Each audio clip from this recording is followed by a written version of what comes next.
가장 쉬운 응원. 같이 가요. 작은 가게로. 부산 방송광고 발전협의회.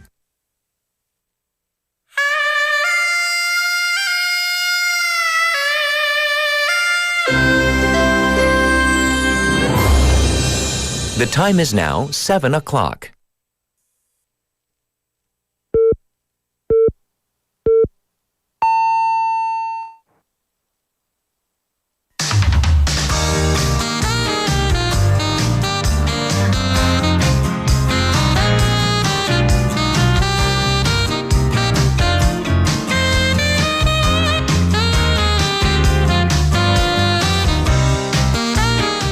More international flights are coming in and going out of Busan, and this has been a common demand from the residents of our city for quite some time now. And we may be closer to achieving this more so than ever with the winter schedule for the Kim-il International Airport. It's out now. There are talks of a direct flight between Busan and Warsaw, Poland, which would be the only direct flight to Europe from our city. Fingers crossed for this major tourism and business opportunity and for our city to finally have access to further reaches of the globe. I'm Catherine. This is Morning Wave in Busan on Tuesday, October 29th on befm, 부산영어방송.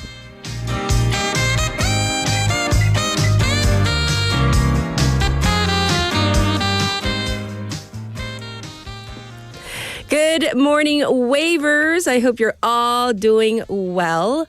It's already Tuesday, can you believe? And we're racing towards the end of October. Can you believe? I mean, soon we'll be saying it's November. That's this Friday. Well, the thing is this. Being able to hop on a plane and, be in a different city. Let's say somewhere in Europe with just one direct flight. That sounds so nice, does it not? That is not currently a possibility from Busan, as our city has no direct flights to Europe at this point. However, that may soon change upon this agreement between Busan Mayor Park Hyung-jun and the Polish President Andrzej Duda, who was on a state visit to South Korea.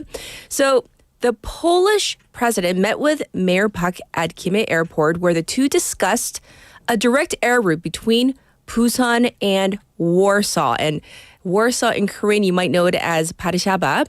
So the two countries last year agreed to add 3 flights a week to go between the Kim-il and Polish airports, including Warszawa or Warsaw.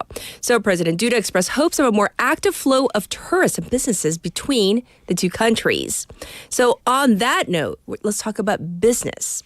Well, there are several South Korean manufacturing plants in Poland. Did you know that? And Poland is very keen on importing Korean weapons. As for when this might actually happen, that would depend on the war in Ukraine. Well, Busan City says that the governments of South Korea and Poland have made significant headway in discussions. So fingers crossed that, we may get this direct flight, because some people might be wondering, well, are there a lot of people that want to go to Warszawa or Poland? And the thing is, we don't have any direct flights to Europe. So anything in that direction is definitely a good thing in my book. All right, ready for our text topic. Are you ready, Wavers? Which would you rather? Work 6 days a week, but get a 50% increase in salary? Or work 5 days per week as is? Did you get that? So work 6 days a week, but get a 50% increase in salary. Ooh, or work 5 days per week as is. 자, 내 연봉의 1.5배 받고 주 6일을 근무한다 versus 아니면 현상 유지하겠다. Oh, let's hear your responses and also the why. The why is always very important to me. Send in your messages to BFM's live stream live chat on YouTube. Go to YouTube, search for BEFM or 부산영어방송. You'll see our logo. Click on it to subscribe, log in, and chat away. And by the way, today, you got to pay particular attention to the text topic because it's going to change slightly in hour number 2. Okay, so first hour and second hour, slightly different. So for the first hour, it's all about the 6 days. Do you want to work 6 days, but you would get 50% increase of your salary? Also, on your phone, pound 9050, shop 9050. That's going to cost you 100 won. You can reach me for free on Kakao Talk, which is I think a good thing because you can send in your photos and I get to personally respond to you. And the different ways you can tune into our program is this: 90.5 or 103.3 FM. That's on the radio if you're in the Busan area. But like I just said, we're streaming live right now on YouTube, and you can watch again later at your leisure over and over again. We also have our Patbang app where you can download that app and search for our program. Also, we have the befm app as well. So it is Tuesday. What do we have for you? We have Andrew. He's coming in for Sports Insider. He's going to get you the latest scoop on all things sports related. And Bonnie with The Health. I'm so intrigued at what she's going to bring for us. And of course, you, the waivers, in terms of what's healthy. It's going to be physical, mental, emotional. Let's find out. That's coming up in hour number 2 for a special interview. We're going to tackle something that isn't spoken of too often, but it's real. Male breast cancer awareness. Yes, we talk about breast cancer awareness for women all the time, but what about for the men? So we want to highlight this. It's not common, but it still does exist. That's coming up in hour number 2 as well. And I'll be back with today's headlines.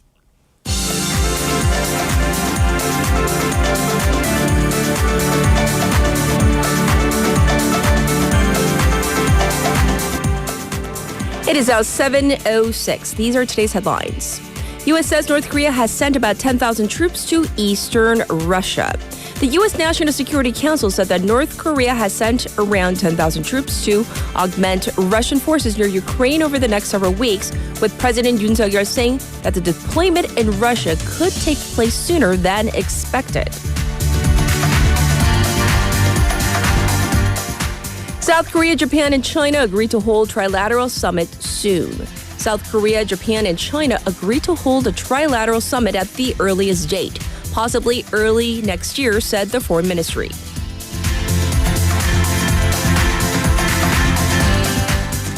Israel bans UN Palestine Refugee Agency. Israel's parliament, by a large majority, has passed 2 laws banning the UN's Palestinian Refugee Agency from operating in Israel and in occupied areas under its control.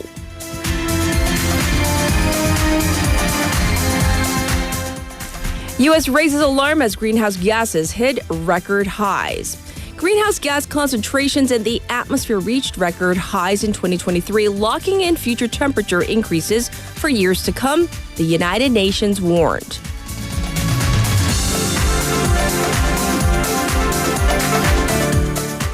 Kia Tigers win 2024 Korean Series. The Kia Tigers beat the Samsung Lions 7-5 in Game 5 of the Korean Series at home yesterday, locking in a perfect 12 for 12 in the Korean Series appearances. And these are today's headlines.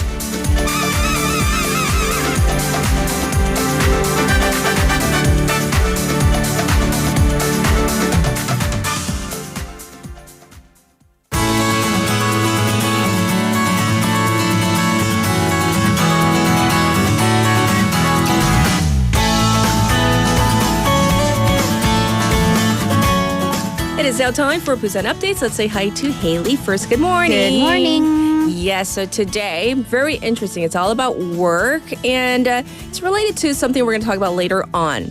6 days a week, 50% increase, or 5 days as a salary. 6 days a week, 50% increase. We're on the same boat. 왜요? Okay. 뭐 뜨거우세요? Would you like a microphone and a camera? Just in case. And like a script? She said, Yeah. something Yeah. spicy. Yes, so what's going on? Something spicy or hot this morning? Well, it's actually an improvement because I work like roughly 7 days a week. Well, like 6.5 days a week. Right. So I'm saying, if you're going to give me Exactly. 1.5 times at 6 days, yeah, why not? Also, I should make it clear that you and I are, we're mostly freelancers. Well, I am even more of a freelancer. And especially for the writing part, I can do it anywhere. And the anywhere includes in a car going. Also, it's like my magical ability to knock on wood, not get car sick.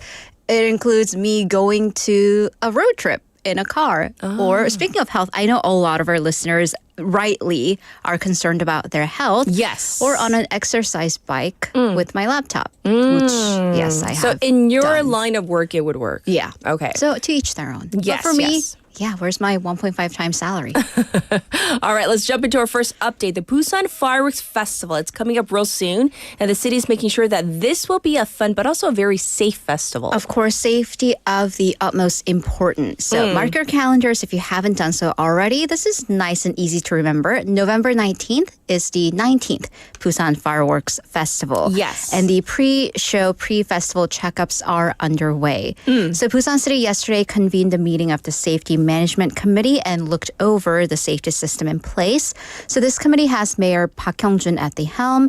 It's comprised of the city's disaster management institution, the police, the military, and civic safety experts. Yes, but another concern that pops up year after year is prices, particularly overpricing, or we call it price gouging. Or rip-offs, Yes. 바가지, right? And scalp tickets, which are 안표. These are both, again, a problem. Okay. So first, we have the hotels around Gwangalli, Haeundae, and people apparently reselling their hotel reservations that they made months ago. Yes. Including on a secondhand trading site, 4 million won resale for a hotel room in Haeundae. 400만 원. Oh. Yeah, and apparently they already paid 3 million, 300만 원 for that room. And then on top of that, the tickets for the festival itself, they're being sold at a heightened price. They're being resold, rather. Yes. So originally, officially, the fireworks organizers sold them for roughly 10만 원, 100,000 won. But now they're being resold at least double to 500,000 won, just to quadruple that on resale sites. And that's not for the hotel. That's literally for a chair. Seat. Yeah. Yes, yes. So what's being done about this? Well, that's another problem that pops up year after year because legally, officially, there isn't much to do about it. Yes. So local governments, they do recognize the problem, but saying their hands are tied because under the law for hotels, as long as you post your price, you can charge however much you want for a room. Yes. And the city and the fireworks organizing committee, they will do an inspection across the city and increase communications with the hotels, try to convince them to keep the levels at a reasonable price. However, as for the scalp tickets, the 안표, the organizing committee says there's really nothing they can do about it because apparently that falls under the jurisdiction of the culture ministry. Right. And speaking of safety, as one of our listeners, 상민 points out, 이태원 참사가 일어난 지 벌써 2년이 됐네요. So, I mean, Today is, unfortunately, to have to mark that anniversary is an unfortunate thing. And once again, we hope that nothing like that happens again, right? Right. All right. Next topic. Hiking safety. This is a pertinent issue this time of year. Right, because hiking volumes are up, demand is up, and there was a fatal incident actually reported from a local mountain over this weekend. So on Sunday, hikers discovered a man in his 60s passed out by the summit of Kubongsan Mount Kubong in Donggu district. He was rushed to the hospital via a 119 helicopter, but he didn't make it. Actually, on the morning of the same day, other hikers found a woman in her 60s shivering and collapsed in Igide, but she was rushed to the hospital. Again, she's okay after treatment. So it is really important to note that especially between mornings and the daytime, temperatures differ vastly, especially in the mountains or on hiking trails. And because of this, both dehydration and hypothermia are all possibilities. Yes. Which one happens usually in the summer, another in the winter, but right now that is a possibility. So please monitor your body for any symptoms. Take it easy. Drink lots of water. Make sure you feed yourself, you feed your body before, and take plenty of rest. Yes. And I know some people, they really enjoy their solo treks. Right. But, sometimes it's also good to go with a buddy. Yeah. To keep it safe. Or at least because I've been enjoying solo hikes, Yes. I always tell my family, like someone at least knows where I'm going. Expect me back at this time. Right. All right. So we have a milestone event this week, the Busan Public Fish Market. It's going to be torn down. And this is after, what, 6 decades? Right. So it's actually good news to modernize the very, very old public fish market. So this market is in charge of about 30% of the fish and seafood distribution for the entire country. Yes. But because of the aged infrastructure and equipment, it's actually been holding back from further development. So the city will begin taking down the, the aged oil tank tomorrow, and that's actually been out of usage for some time because they just aren't able to get any use out of it. Yes. And then the actual construction for the modernization will begin next March. In the meantime, it'll be the application process for the contractors and construction plans. By the way, these talks have been going on for the past a dozen years, past 12 years. And, there are unfortunately still possibilities of delays because those at the market say, well, you can't do construction all the time because, the supply of fish it differs vastly because of climate change. So they do need that space and the infrastructure. Yes. So the city, therefore, will divide the construction into 3 phases to make sure that at least they're taking breaks during peak mackerel season. Right. So this is the 부산공동어시장, which is going to be torn down after 6 decades once again. All right, finally, let's talk about a fashion event that's taking place this week. Yeah, so if you're on the lookout for fall fashion or winter fashion, this is the 2024 Busan International Footwear, Textiles and Fashion Exhibition. It's 부산국제신발섬유패션전시회. This Thursday, October 31st to Saturday, November 2nd. And there will be over 300 local companies participating across fashion, shoes, and even combining industries like fashion and coffee, fashion and AI, renewable materials, and big data for clothing sorting, which we talked about in terms of recycling fashion and being able to do that. So that event will take place at Bexco Exhibition Hall number 1. Yes, so thanks for giving us all the updates, Haley. And now back to you, the waivers out there. It's a which would you rather kind of day on this Tuesday. Work 6 days a week, but get a 50% increase in your salary, or stick to your hopefully 5 days per week and get paid as is. 연봉의 1.5배 이건 좀 받고 6일을 근무하다 아니면 현상 유지를 하겠다. And remember, in hour number 2, it's going to change slightly. And here's your traffic and weather.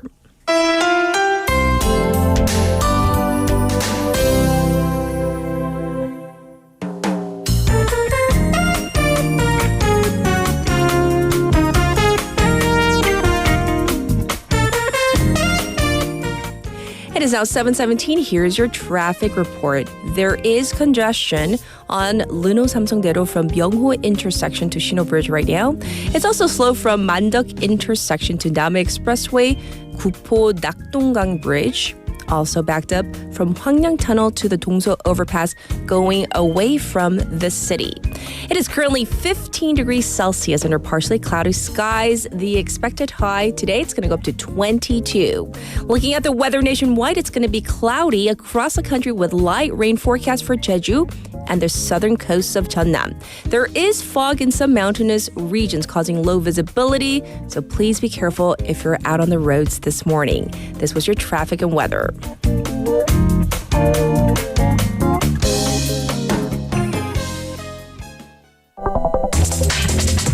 Are you an early bird? Are you up to date on the news? Are you a trendsetter? For all of the biggest issues from Busan to the world and useful information you need, right here on Morning Wave in Busan.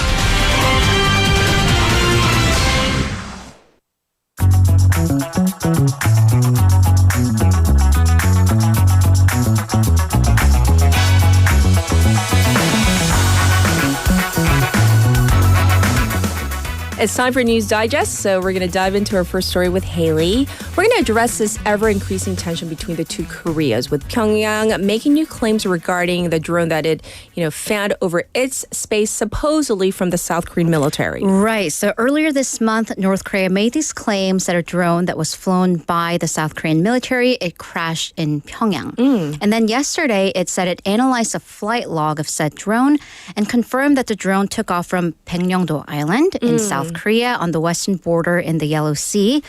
basically reiterating the argument that South Korean military is the entity behind that drone.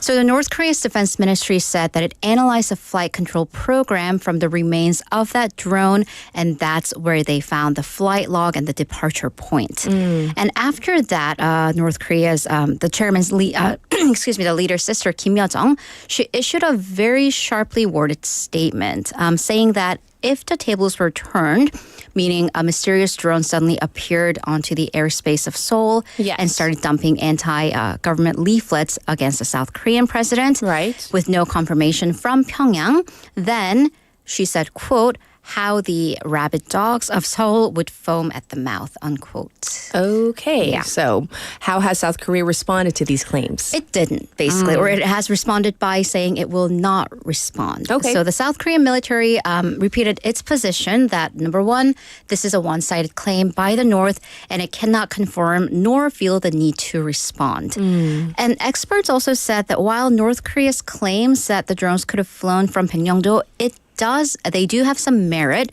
However, their claims are not enough to fully substantiate the claims that South Korean military would be behind that drone. Yes. Also, they raised suspicions about the technical capability because it's not just a drone, but it would have need to have flown hundreds of kilometers carrying a heavy load of propaganda leaflets. And once again, paper in that volume is quite heavy. Yes. So that's the tension between the two Koreas.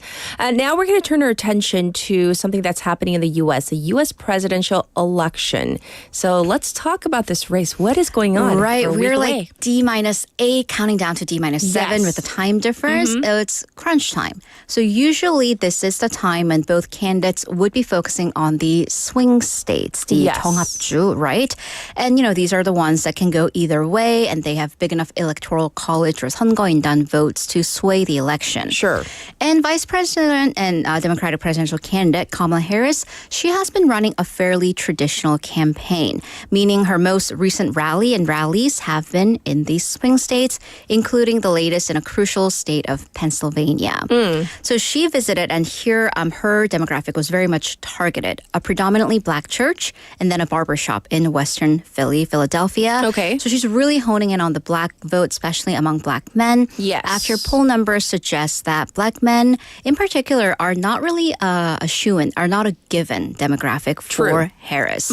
She also targeted her speech to the younger demographic, trying to get them to come out to vote, many of them for the first time.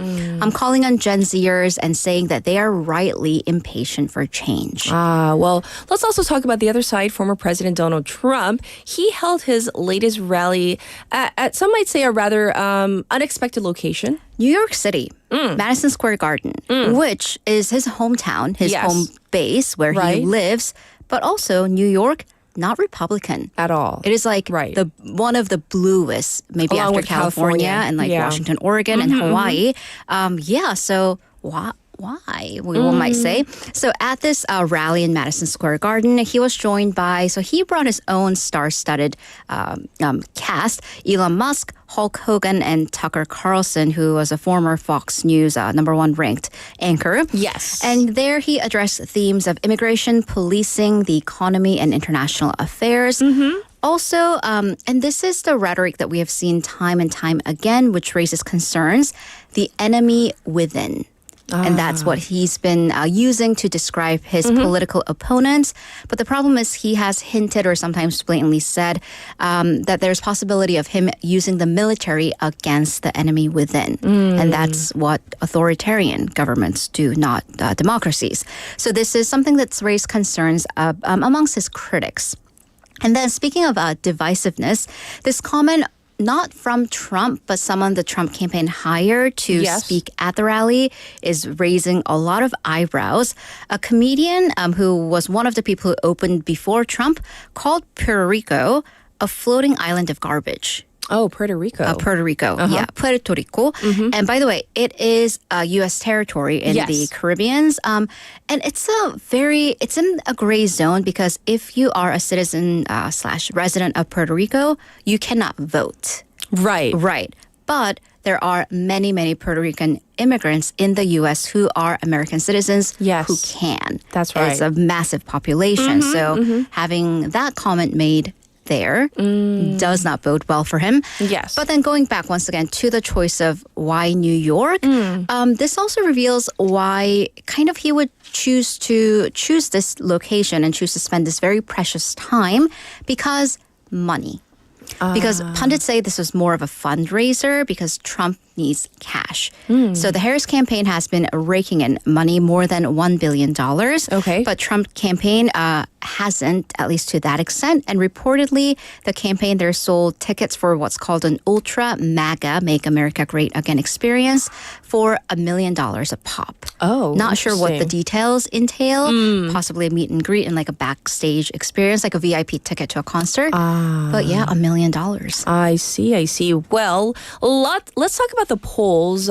Where are the polls putting Harris and Trump? Well, this is why it's so interesting / nail-biting because it is very much neck and neck. Okay. There are multiple polls, but I'm just going to cite a CBS News / YouGov poll showing Harris leading Trump nationally, though, by 50 to 49. So it's a that's close. sliver, 1%, and that is very much in the margin of error. Yes. So it can go either way. So pollsters agree that a week away from the election, it'll likely be decided by which campaign can get a higher voter turnout. So have more people go to the polls on election day, especially in the 7 battleground states. Yes. And remember, the national polling, that's actually not indicative of what might happen on election night. You can it's win a state-by-state thing. You can win more votes overall, but still lose. Yes. Well, that's coming up in about a week. We will continue to give you the latest. Now we're going to turn to another race in Georgia. Not the state of Georgia, but the country, the European country of Georgia. Right. So Yes. this is a fairly small country, population Yes. 4 million. So that's just 1 million over the population of Busan. But it is number one, a very bizarre, something very bizarre is going on with a very bizarre individual, and that can actually have concerns of becoming the second Ukraine, is what a lot of experts are saying. Yes. So very tense political atmosphere in Georgia, located in Eastern Europe and Western Asia. It held a very important parliamentary election, 총선, on Saturday. Okay. So here's what you need to know about the two sides running in that election. So number one, we have the 여당, the ruling, which is also pro-Russia party, Georgian Dream, or GD. Okay. They have become increasingly authoritarian since it went into power 12 years ago. It's become more and more conservative and pro-Russian, which is interestingly against the country's general pro-Western stance.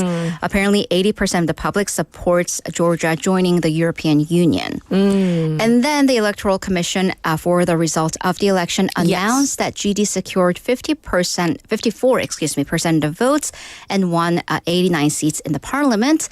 But the opposition is refusing to concede. So they are 불복. Yes. So what is the opposition's reasoning behind this? They're saying that the ruling party rigged the election, so 선거 조작, that it's a constitutional coup. So the president, Salome Zurabichvili, who's an independent president, she declared that she doesn't recognize the results, and she claims that the country has fallen victim to a Russian special operation, and she has called on the citizens to protest, and there have been protests taking place on the streets. Well, that's one facet of this. But, although not on the ballot, there is one person I hear that we should know about when we are talking about politics in Georgia. Right. And this is where the story kind of falls into almost like a drama, like a show-based, kind of a Hollywood show type of territory. So billionaire Bizina Ivanishvili, who's the richest man in Georgia and also the founder of the GD party. Yes. He has been described as the puppet master behind Georgian politics for the past couple decades. So by the way, how rich is this man? His wealth is estimated to be around $7.5 billion. That is a quarter of the country's entire GDP. So 25%. So he's rich. He's very rich. But he also has like a mythical presence. Apparently, his pets include sharks and zebras. So he's eccentric. And then, though, his latest political campaign, though, it seems to be one of transphobia and homophobia, which he has used as rhetoric to drive the country into a more conservative and pro-Russia direction. And that, once again, speaks to a divisive world order, especially as it is located smack between Europe and Asia. Yes. Well, thank you for telling us what's happening, not just in Georgia, but of course, all the big news items. We'll check in with you in hour number 2. Thank you, Haley. See you in a bit. And with that, it is time to turn to our first song for this Tuesday. So how about this one? This is Everybody by the Backstreet Boys. Everybody, yeah. Rock your body, yeah. Everybody, yeah. Rock your body right. Backstreet's back, alright.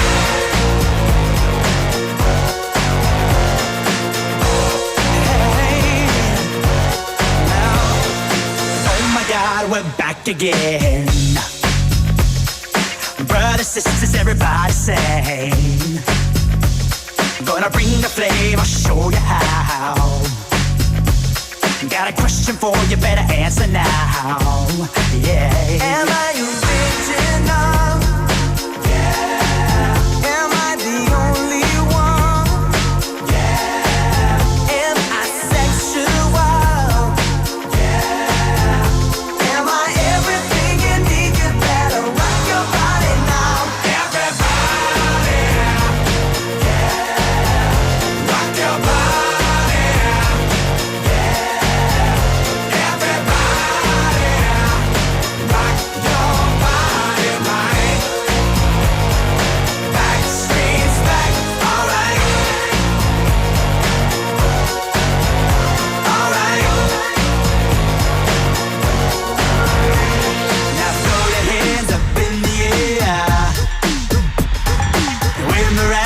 Just don't care. If you wanna party, let me hear you, yeah.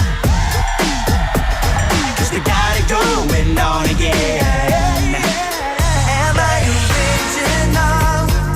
Yeah. Am I the only one? Yeah. Am I sexual? Yeah. Am I everything you need? You better rock your body now.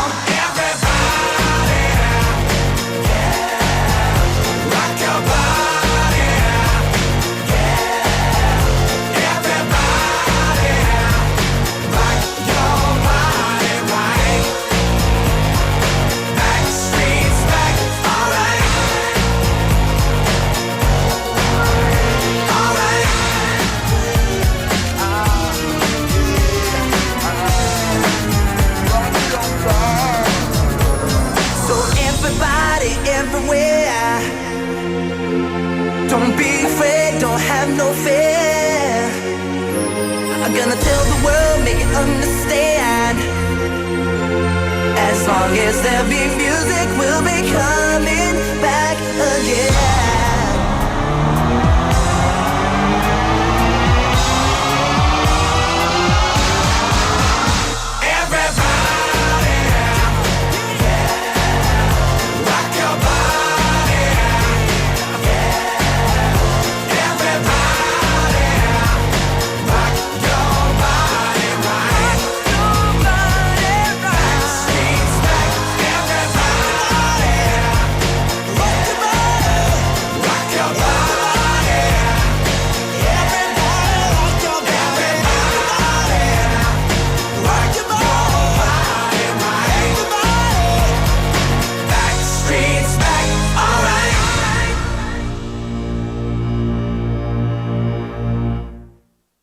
Welcome back. So as Leslie was saying, who was dancing along to that? I know you guys were at least bobbing your heads to that one. It is now 7:33 on this Tuesday morning. All eyes are on Kim Hye. As we're seeing the list of international flights routes expanding, we're talking about the potential Busan to Warsaw, what's it in Korean? Parishaba flight, which will come maybe after the war in Ukraine ends. And of course, that is more important than a direct flight to Europe. But now let's look at the flights that have been newly added.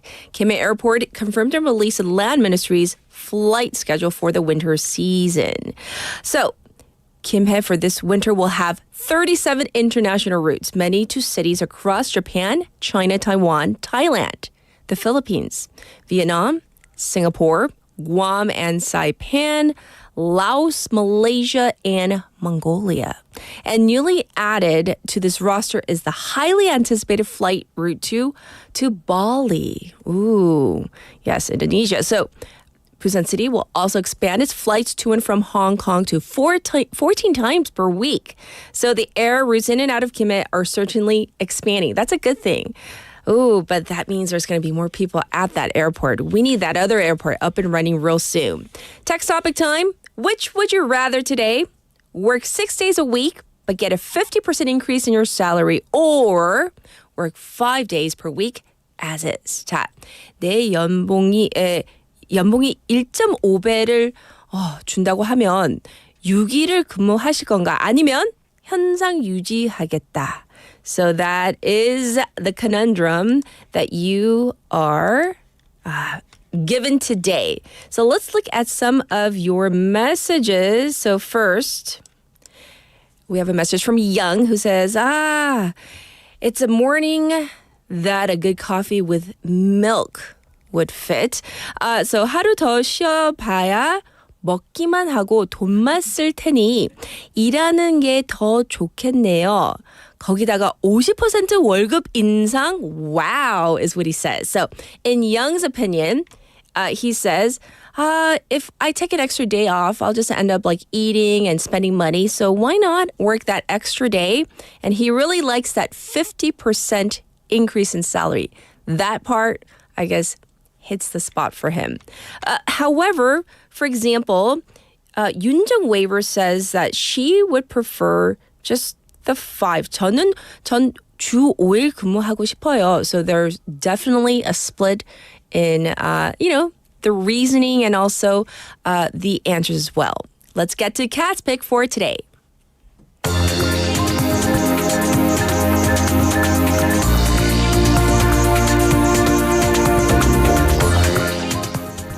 For today's Cat's Pick, I want to focus on something that's happening in the UK.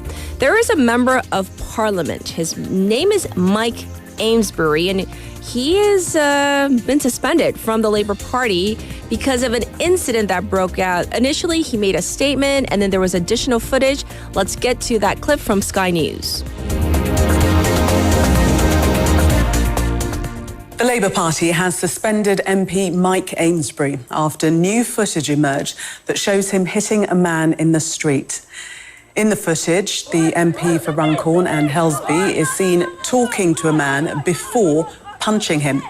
Last night, Mr Amesbury released a statement saying he felt threatened on the street following an evening out with friends after mobile phone footage first emerged of the incident. Well, this astonishing footage emerged this afternoon showing Mike Amesbury, who's the 55-year-old Labour MP for Runcorn and Helsby in Cheshire, punching a man to the ground after what looks like a conversation between the two of them, knocks him onto the ground, then continues, as we saw there, punching him while he's on the ground. Now, Labour have announced in reaction to that Mr Amesbury has been suspended as an MP. This is the statement that the Labour Party have given us. Mike Amesbury MP has been assisting Cheshire Police with their inquiries following an incident on Friday night. As these inquiries are now ongoing, the Labour Party has administratively suspended Mr Amesbury's membership of the Labour Party pending an investigation. So he is not a Labour MP at the moment. We first heard about this yesterday morning after some footage initially showed a man lying on the ground and Mr Amesbury saying to that man, "You won't threaten me again."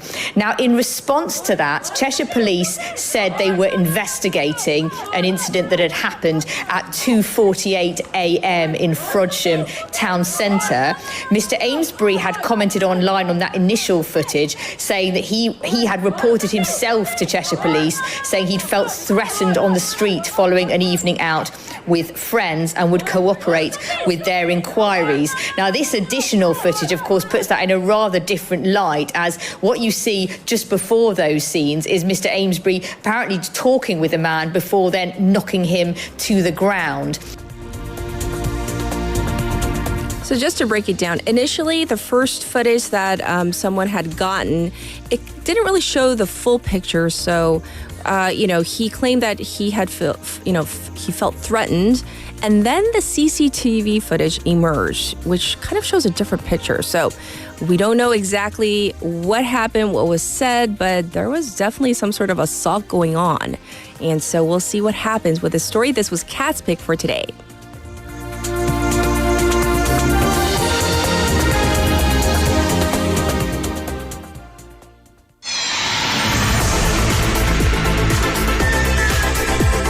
Stay tuned.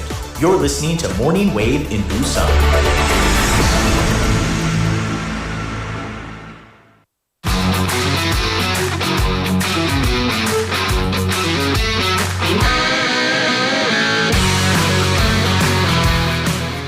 It is time for Sports Insider. Hello, Andrew. How are you? How's it going? I'm doing well. How are you? Fantastic. Doing good. Yes, so text topic time. Oh. Which would you rather? Oh, this. Don't Choice get me in number trouble. one. Choice number My one. wife's cooking or my mother-in-law's. Do not get me in trouble. Do not get me in trouble. Who do you love more? Who do you love more? And for who?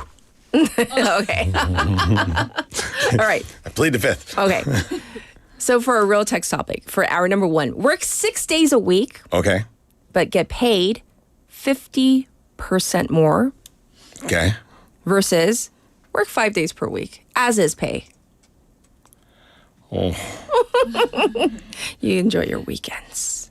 I don't. Yeah, but I don't Could know. you tear yourself away from your little ones just for an extra day, but get 50% more? Well, I think you'd have to consider if you're getting 50% more, you might have to be able to retire that much earlier. So you would have the longevity of, I don't know. I think I think the better question would be, would you like to retire at, or would you like to retire? I know. Or work until you you're, die. say, 65. Yes. I don't know. It depends on how much my base salary is at the current time. But I'll just stick with 5. Ah, interesting. Yeah, All I'll right. just stick with 5. Some people definitely agree with you, Yeah. including RB, who just popped up on the board. 5 days a week. Yeah, rice They and say beans as well. it is, boys. Sorry.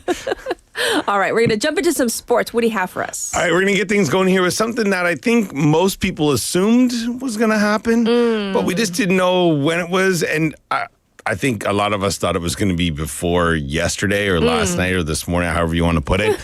But Manchester United have confirmed that Eric Ten Hag, I love how they put it as I left saw that. his role. He's been canned. Yeah, he's got the sack. Yeah. All right. Yeah. With the club after another terrible start. I think it was last season he broke the record for worst start to the season for a United club or United team. And then this season he broke that record. So I don't know. The thing was that he took charge in April of 2022 and won 2 trophies. So the Carabao Cup in 2023 and the FA Cup last year. So, like that FA Cup that he won last year against Manchester City, a lot of people were just like, well, they have no choice but to keep him now. Well, of course they had a choice. They just couldn't find somebody out there to take the job. Yes. Which is kind of ridiculous, really, when you think of it's Manchester United. Right. But his tenure, it was defeats after games that could, save his job, then a defeat, then a draw. And it was just... It got to be too much on Sunday. United were beaten 2-1 by West Ham, leaving the club 14th in the league. 14th. That's worse than Tottenham. Well, I don't want to. So I didn't. You brought them up. I'm throwing them under the bus. I'm not. I was gonna. I said today I'm not gonna bring up Spurs, but They're so okay. Spursy. Yeah. They said we are grateful to Eric for everything he has done during his time with us, and wish him well in the future. Now, a lot of people think that it's one thing you could see in the public eye. Yes. How he is quite delusional in the sense of how his press conferences went. But then it was like, well, what's he actually telling his players? Well, apparently not much more than that because they're not really doing the job. He's like the one, like, it's always like glasses half full, but to the point where like, really? You see it that way? Like, it was a little too much. A little too much, yeah. So the big question is who's going to be the next manager for Manchester United? Now, former Manchester United star Ruud van Nistelrooy was brought in as his assistant this season. And a lot of people think it was like, getting him ready to maybe take the job. Will take over as interim manager until a permanent coach can be hired. Now, a lot of people thought, Mauricio Pochettino might have been that guy. Well, he took the U.S. job. Yes. And then other people have taken other jobs since then. So, I don't know. Who are they going to get? They're not really sure. The search is on. Yeah, the search is on. Now, sticking with football for one more story, Real Madrid suffered an embarrassing 4-0 defeat on home soil. That's even worse. To bitter rivals Barcelona on Saturday in the latest edition of El Clasico. Now, this is probably one of the most broadcast games of the year worldwide. Right.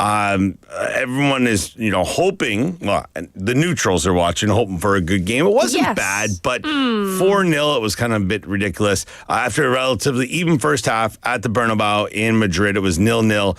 But Robert Lewandowski got 2 goals in the second half. But the big story here is Lamine Yamal, the guy who a lot of people had seen in the Euros in the summer for Spain, made it 3-0 midway through the second half, becoming the youngest goal scorer in El Clasico history at just 17 years, 106 days old. I don't know. So young. What was I doing? What were you doing at 17? What was I doing at 17? No. We're just like going to high school. Can't say that on the air. Yeah. Some people might be listening. I can say what I was studying. Oh, yeah. Listen to this. Your nose is getting a bit big there, Kat. Pinocchio. Jeez, settle down. Yes. So, what were we talking about? Yeah. Soccer and Real Madrid, yes. Soccer, done. Yes, let's move on to baseball.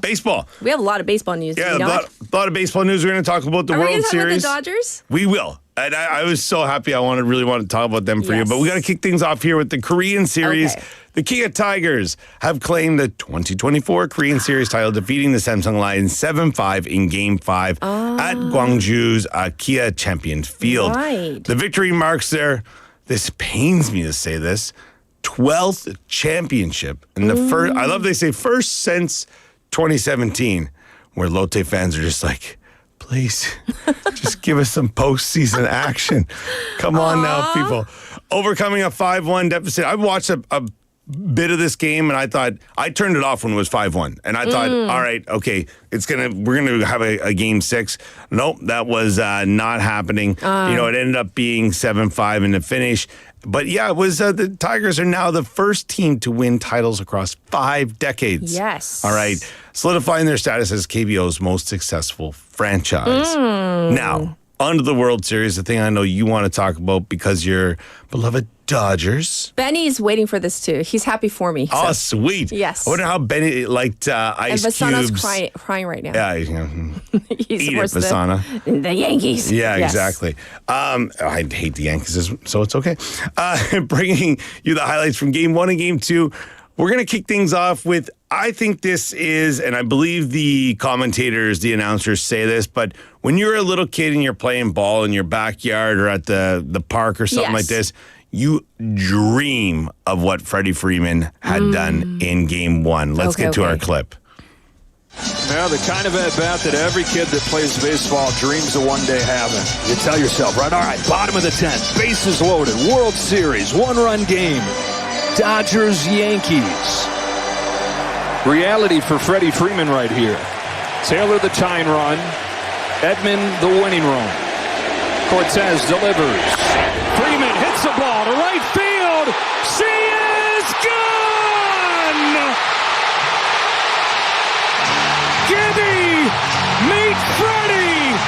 Game one of the World Series! I mean, I really got to enjoy because, who knows when the Dodgers are going to get to the... Well, that's the other thing too, right? There's been so many edits as well online with this where like they've taken, the movie Moneyball, Brad Pitt, they've taken that kind of like highlight reel and put it through it, and it makes it really dramatic. And Shohei's coming out of the dugout, like I don't know, it was pretty awesome. But yeah, so in Game 1, Dodgers pulled off a thrilling 5-4 victory in extra innings. The game featured what we just heard there, the walk-off grand slam, the first ever in World Series history, by the way, which is pretty amazing. Yes. Sealed the win after the Yankees initially took the lead. Now the tension was, I would say, it'd be palpable. I wish that's a stadium, like that's when you're watching it on TV, you really can't feel it at that time. I feel like everyone in the stadium, and then the place just erupted after he hit that home run. Moving on to Game 2, the Dodgers continued their winning streak with a solid 4-2 win. Pitcher Yoshinobu Yamamoto delivered an impressive performance, keeping the Yankees hitters in check. The Yankees tied it early with a home run from Juan Soto. The Dodgers responded with a power hitting, including another homer from Freeman.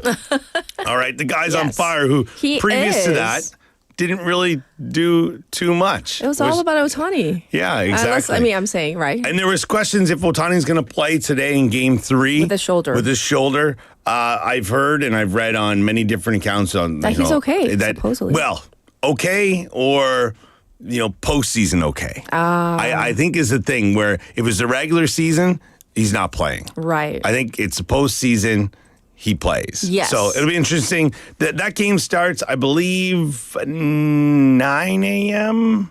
here in Korea. I think it is. Okay. Yeah, I think it is because it's 8 a.m. Eastern. So it's an hour difference right now. Yes, the clocks haven't yes. changed back. Yeah. Well, Dodgers. Yeah. Go. But we're going to switch gears and talk about some golf. Yeah, so starting our final round, a three-way tie lead.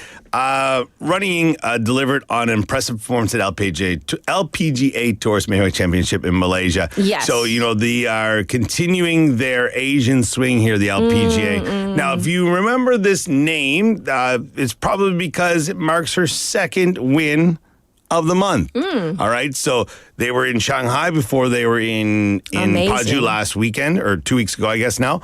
And she won that one in Shanghai. So Yin showcased her dominance with a 6-shot victory at the LPGA Shanghai and then added to it, this weekend or the past weekend. So reflecting on her journey, Yin expressed, I had such a great year. Last year, I was wondering if I could win again.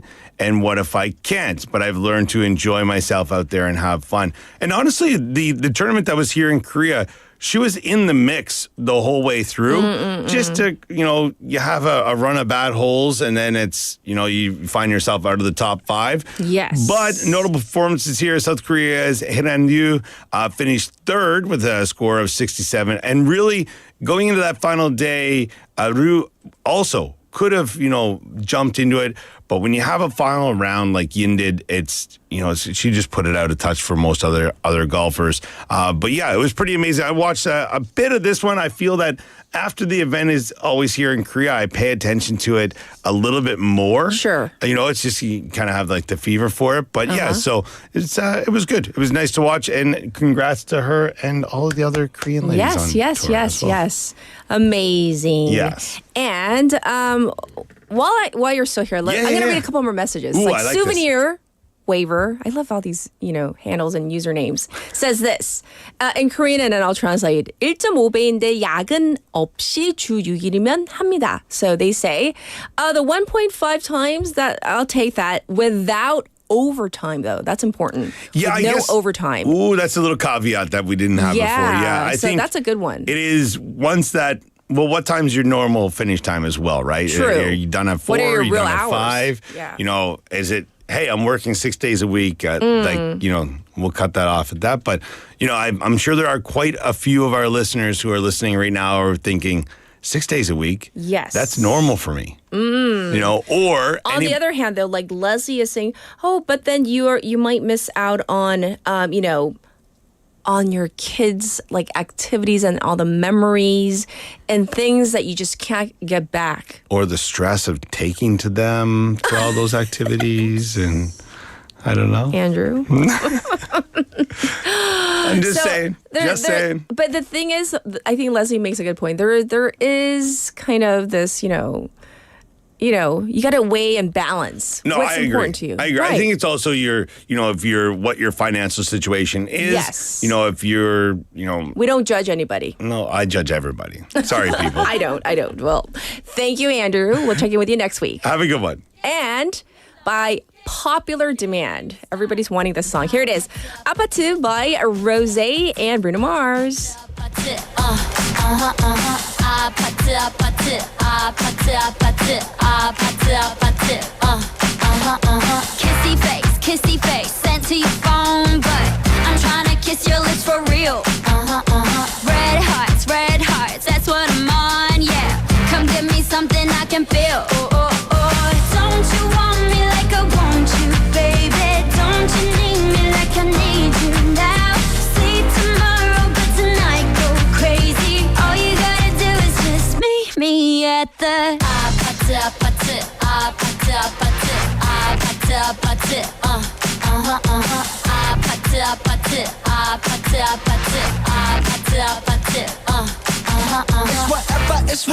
It's whatever you like.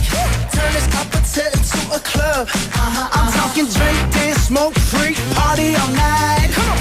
Come back, girl, what's up? Don't you want me like I want you, baby? Don't you need me like I need you now? Sleep tomorrow, but tonight go crazy. All you gotta do is just meet me at the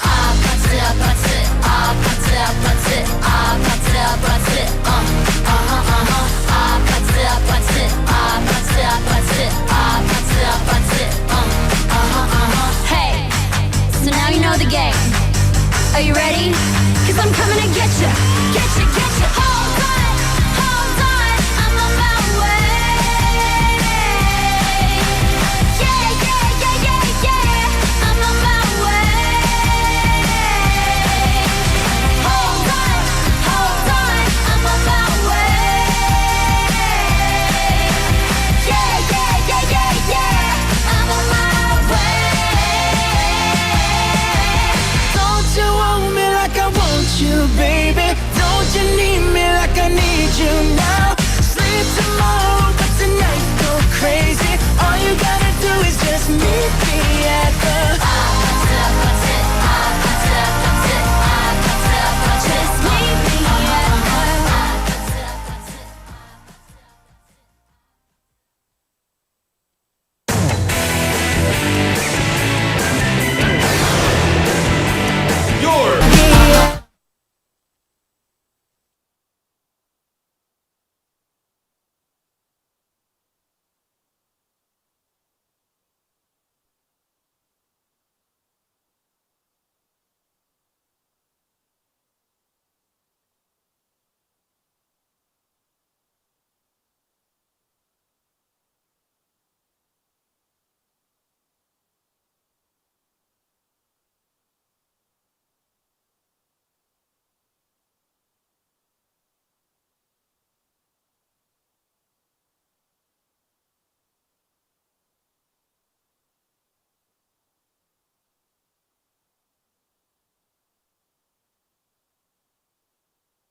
바쁜 일상은 잠시 뒤로하고 특별한 시간을 선물 받는 바로 이곳 부산에서 우리의 삶은 축제가 됩니다.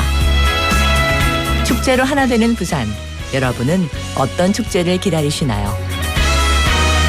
이 캠페인은 대선공익재단과 bfm 부산영어방송이 함께합니다.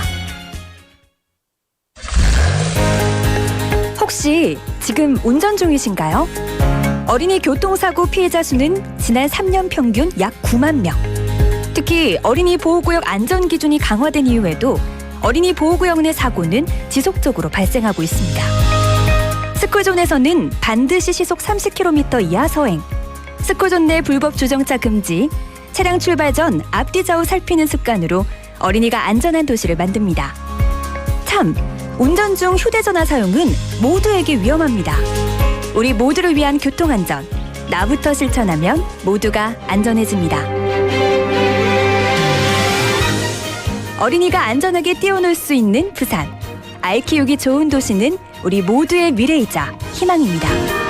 이 캠페인은 어린이가 안전한 부산을 만드는 은행, BNK 부산은행과 함께합니다.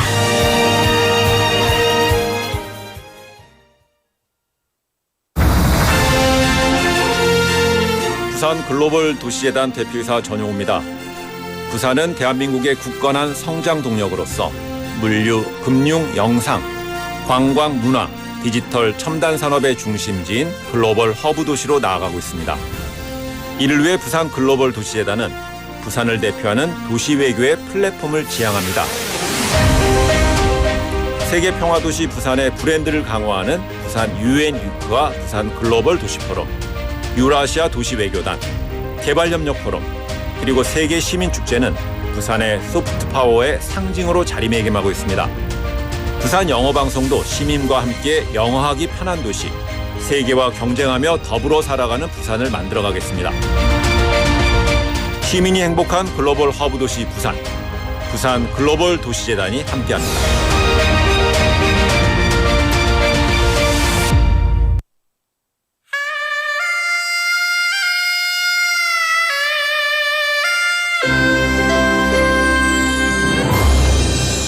The time is now 8 o'clock.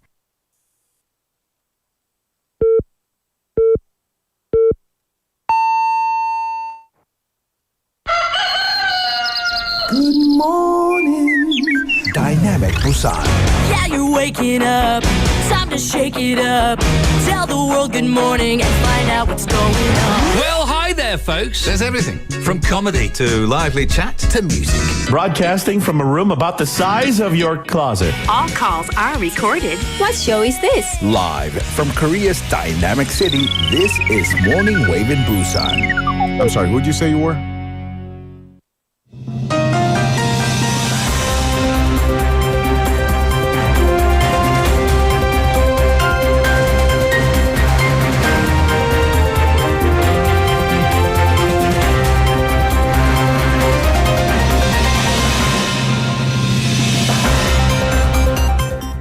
It's now 8 o'clock and this is News Highlights. U.S. says North Korea has sent about 10,000 troops to eastern Russia.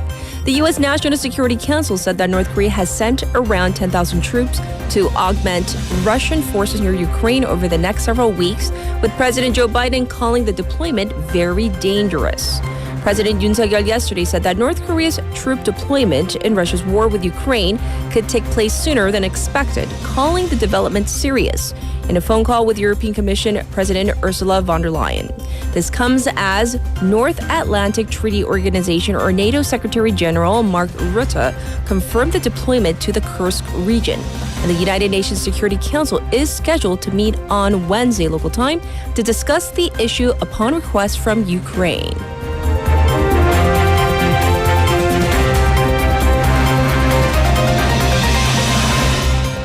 South Korea, Japan, and China agreed to hold trilateral summit soon.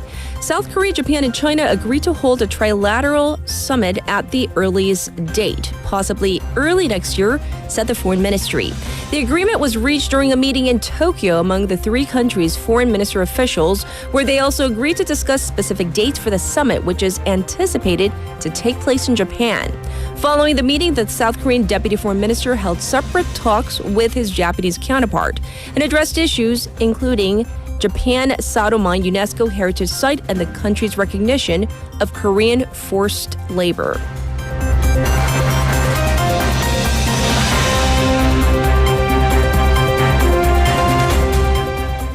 Israel bans UN Palestine Refugee Agency. Israel's parliament, by a large majority, has passed 2 laws banning the UN's Palestinian Refugee Agency from operating in Israel and in occupied areas under its control. A number of countries, including the US, the UK, and Germany, have expressed serious concern about the move. UNRWA has condemned the ban, the refugee agency, saying that it is outrageous for a United Nations member nation to work to dismantle a UN agency, which also happens to be the largest responder in the humanitarian operation in Gaza.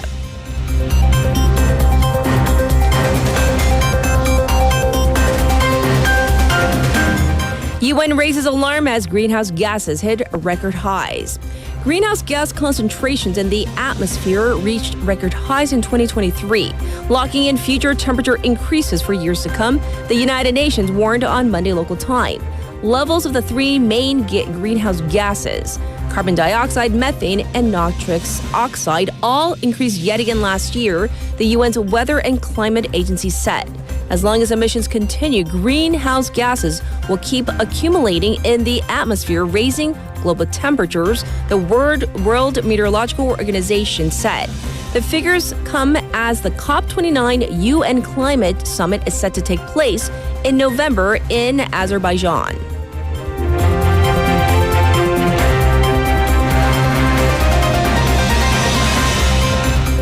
Kia Tigers win the 2024 Korean Series. The Kia Tigers beat the Samsung Lions 7-5 in Game 5 of the Korean Series at home yesterday for their 12th title and their first since 2017 after overcoming a 5-1 deficit.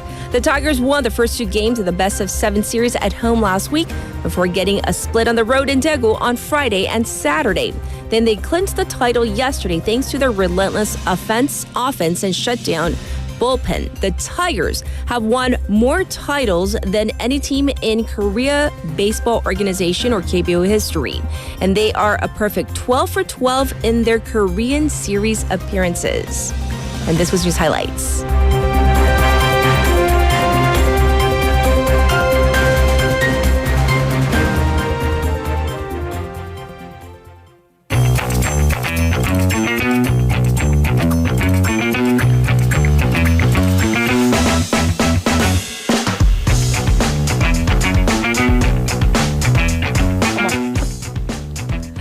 All right, it's time for, you know it, Wagged. It's Waggle Waggle time. Wagged. That means Haley's back in the studio. So, here we go. I have the results from our very scientific text topic poll. With our eyeballs and fingers and counting. Yes, counting on our feet, toes. So it's basically 50-50. So that's for hour number 1. But remember I told you that we're going to switch it up just a little bit for hour number 2. So here we go. Which would you rather? Work an extra 2 hours every day for a 4-day work week? Or work your regular 5-day work week? 자, 주 4일에 매일 2시간씩 추가 근무한다 versus 그냥 주 5일 근무한다. And there's no salary difference. 전 추가 근무요. And then take Friday or Monday off. So you prefer the 4-day work? Because you know what's nice? And by nice, I may be delusional from waking up so early, but not having traffic on your way to work or from work. Amazing. I mean, you and I, we both, what time do you leave? Well, okay, in the morning, I don't drive, so I have a driver. we have chauffeurs, tied AKA to dad and AKA roommate, right? Yes. We're not that fancy. Yeah. So we get to I got here today a little early, so like 5:50 I got here. Yeah, that's when I leave, and it's so nice. There are cars, but they're just barely there, and then you leave, and I've left because yesterday I left the station at around like 7, and even just at 7, the traffic's significantly better. When I so leave, you're just cutting down on time. Saha, that region where my school is. Oh my God. And if I leave at anywhere between 3, 4, 5, or 6 p.m., there's traffic. It takes over an hour to get home. You're spending a significant amount of your life. Right. Key hours, crucial hours. Yeah, that's just me. All right, let's get into our Wagali first issue, which is connected to our text topic. So after decades of the 5-day workweek norm, some companies are going kind of in reverse mode in favor of 6 days. 6 days a week at the office? At least, or hold your whatever. Okay. It's for the executives. For now. So, for you know, now, heavy is the head, more money, more problems, I guess. But for one, SK Innovation, a major company in South Korea, they're going through a company-wide rebalancing, which is what they call restructuring. So personnel shifts, possible layoffs. So they're going to have their executives show up for work every Saturday. The company announced what it's calling Saturday Connecting Day. The details are unclear, but it'll likely include workshops and talks from outside experts, once again for the executives. Well, this is happening because the company reported a 45.8 billion won sales loss for Q1 and then another similar loss for Q3 in the third quarter. So its parent group, SK Group, is also doing something similar. It has revived its Saturday meetings, this time every other week, with key executives and leaders of its subsidiaries. By the way, this comes 24 years after the company and the country as a whole implemented that 5-day work week. So it's been 2 decades, but I guess business is kind of forcing them to go that way. Okay. By the way, another major group, Samsung Group, some of Samsung Electronics executives are working 6 days a week already, with Samsung SDI and display executives now joining that group as well. But my question is this, though. That's like supposedly for now the executives. But then, like, I don't know. I don't know the corporate culture at these big companies. Maybe some of you waivers can tell me, though. Is there like that nunchi, like where you feel like, oh, my boss is going in, so I got to go? Right. I don't know. Is it going to come to that? That's what I'm afraid of. Yes. Right. That's why we talked about this today and are continuing to do so. Next, and this I know, waivers, you guys are just so on top of everything. Man. Right, because they were talking about this American YouTuber wreaking havoc while filming content here in South Korea. And it's to the point where he got punched by a random person, a passerby. Right. So, once again, we're not advocating for violence in any Not at form all. for any reason, but this speaks to kind of a topic that we discussed last week, the theme of YouTubers, creators crossing the line for what? Yes. So this person, I mean, he is the woggliest person on our chat room at least, Johnny Somali, American YouTuber. So on the 24th of this month, so just over the weekend, he was doing a live stream on the streets of Seoul. So he has multiple videos up, and a man walked up to him, punched him, took Somali's phone, and chucked it before he walked away. Okay. So some of his Johnny Somali's friends were like, what are you doing? Hey, but we don't know who he is. His identity wasn't disclosed in the video or why he allegedly assaulted the YouTuber. But let me give you what Johnny Somali has done in his previous videos and before he got punched. Yes. So some of his videos from Seoul this month, it shows him eating, or at least he has like ramen at a convenience store. He's also drinking soju. An employee comes up to him and says, oh, you can't drink. You cannot drink inside the convenience store. Yes. And then he's also blasting music, which also just, manners, etiquette you shouldn't do. Well, he yells at the employee, and you can see that on our stream. He just takes that bowl of ramen and pours the broth. I don't think he's even put the seasoning in there because it's clear, but pours the broth onto the table. Yeah. And then he also played, supposedly accidentally, porn on his phone on a subway. And Pretending it was an accident? Pretending it was an accident. And then also played North Korean music very loudly on a bus. And then this is what many people are most upset about. So there are these the girl statue of peace, 평화의 소녀상. Right. Korean outlets said that he danced obscenely in front of twerking? it. He's grinding up on it, and I'm sorry, that's the only way for me to describe that. And he kissed the statue. He was, by the way, previously fined in Japan for doing pretty much similar things for obstruction of obstruction of business at a restaurant. Right. Responses divided online. I mean, everybody agrees that was highly inappropriate, but some Very people obnoxious. are saying, should the person who punched him, is violence, going to solve anything? Violence is not the answer. Others saying, he may have deserved it. That's the response that I'm I relaying definitely to you. get it. I mean, because as like, I wanted to cover this for Cats because I was just like so We were fighting over it angered yesterday. by this story. I get the anger, the Yeah. frustration. Oh my I goodness. feel it definitely. Right. But then So when we, do resort to violence, is that the answer? My question is this, though. I mean, can he be arrested or deported for any of these offenses? Is like the legal question, though. Like, what can be done? But probably not much. Yeah, I mean, with the girl statue, unfortunately, that may be a gross abuse of freedom of speech. Right. But at least the spilling, if he was intentionally spilling and then yelling at the employee, then obstruction of business charges may be applied. All right. So that.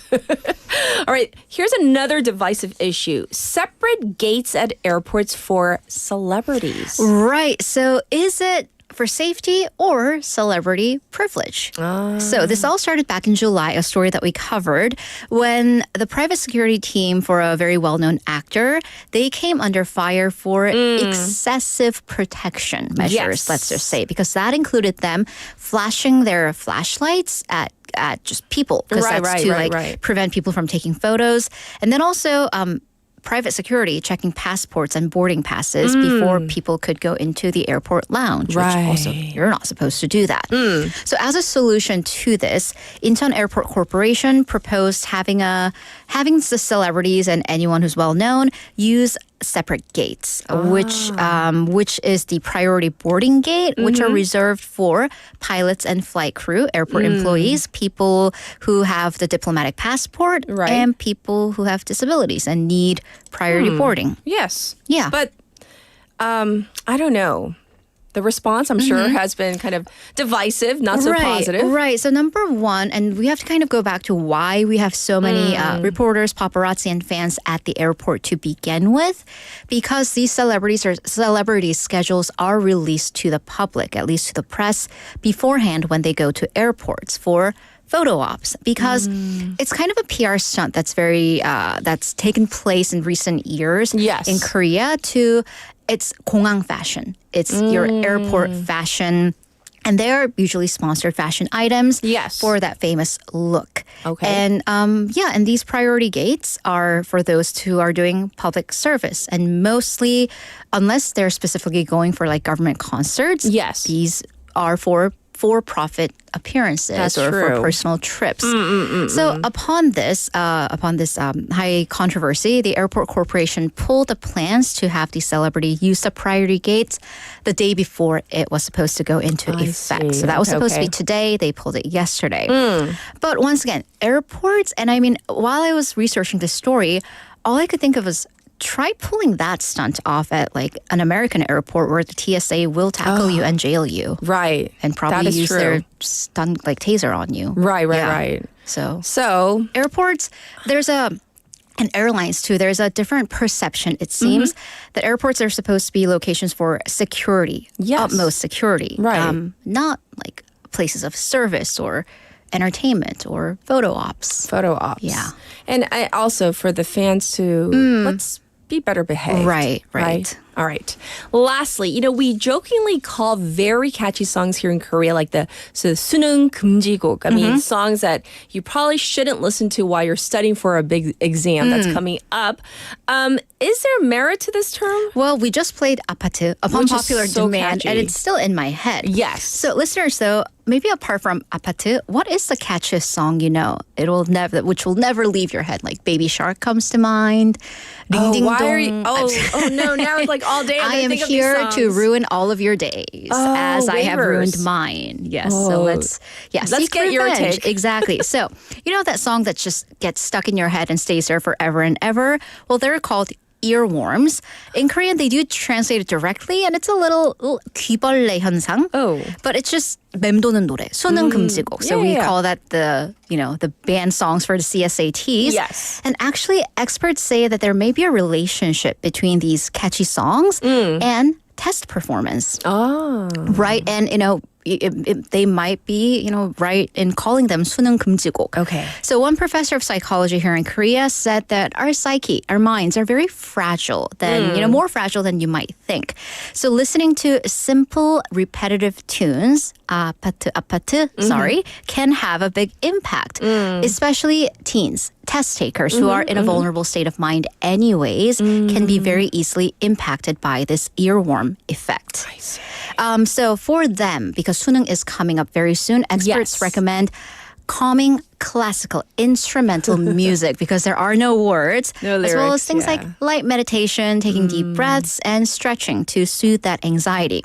But here's another thing, though. If you are, say, for example, are going to have to go give a presentation and you're just not a public speaker and you're so nervous and you're so anxious, listening to 아파트, Baby Shark, Ling Ding Dong might actually help you take your mind off of it. Because once again, oh God, sorry, I'm just looking at our board and what song our producer is going to play next. Sorry.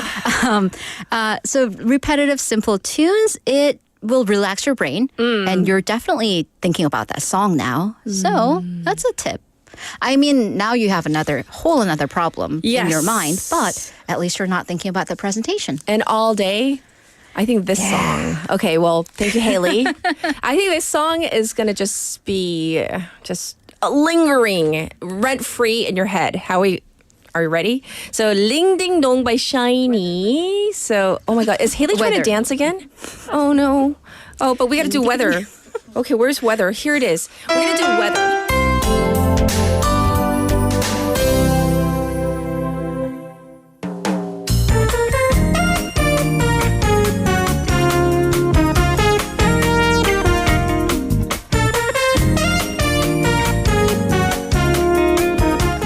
I promise you we'll ban dancing from Haley. This is your traffic report. A couple of accidents to report on this morning. On Yeonsuro, on Mangmi intersection toward Suyong intersection, there is an accident involving a cargo truck. So please be careful of this area.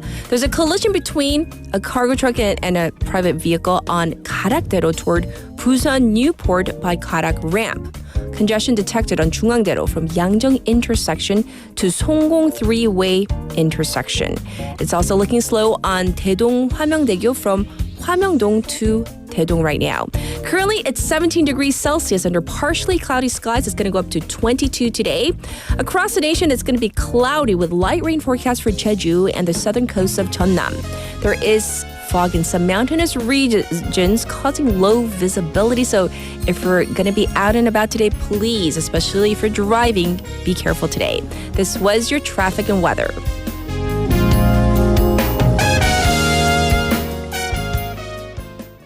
Maybe. And as I just said, Shiny, Ling Ding Dong.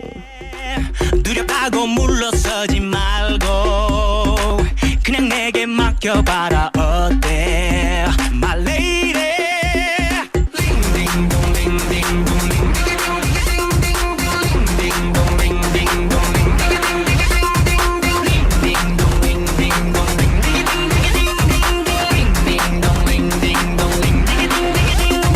Butterfly 너를 만난 첫 순간 눈이 번쩍 머리 stop 베리딩동 울렸어 난 말야 멋진 놈 착한 놈 그런 놈은 난 있지만 나름대로 괜찮은 bad boy 너도 마치 butterfly 너무 얇게 빠졌어 너무 순해 빠졌어 널 곁에 둬야겠어 더는 걱정 마 나만 믿어보면 되잖아 네가 너무 맘에 들어 놓칠 수 없는 걸 Baby 내 가슴을 멈출 수 oh crazy 너무 예뻐 견딜 수 oh crazy 너 아니면 필요 없다 crazy Now wait 콜라 so fantastic 콜라 so elastic fantastic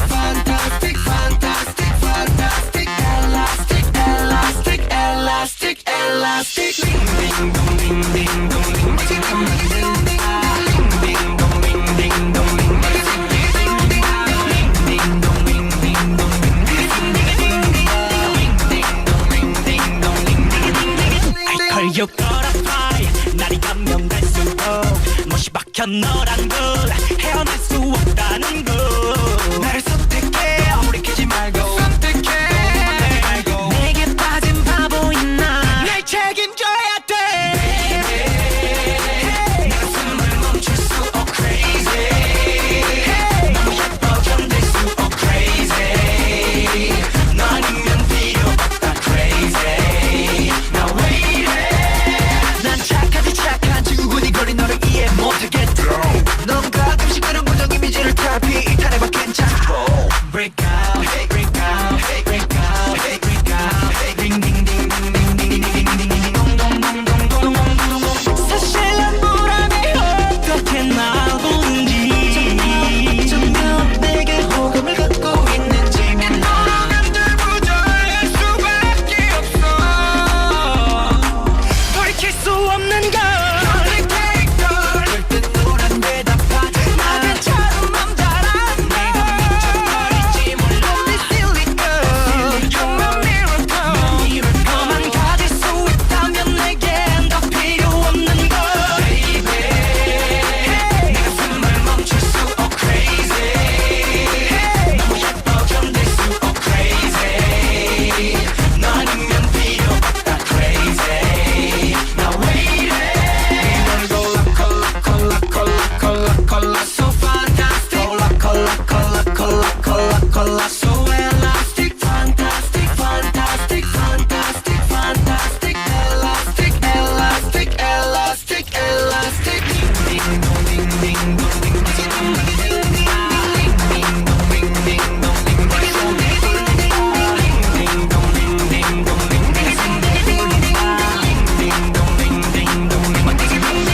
ding ding I have a question. At the end of that song, what are they saying?